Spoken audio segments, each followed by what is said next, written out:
Ladies and gentlemen, Benvenuto Ian E allora? nel club di Wimbledon. Vedo che sei a tuo agio.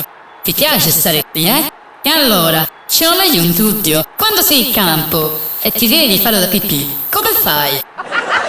Come ti trattieni? Perché tutti siamo curiosi di questa cosa.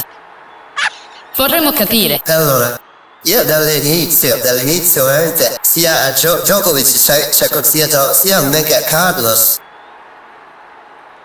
Perché diceva che non vi mettete i pannoli o quelli sai, quelli per la notte, no, perché dice state sempre asciutti, non c'è bisogno che andate a campetto quando giocate. E probabilmente vi troverete bene, infatti noi ci siamo sempre trovati bene dall'inizio, grazie a Luka Djokovic, perché giochiamo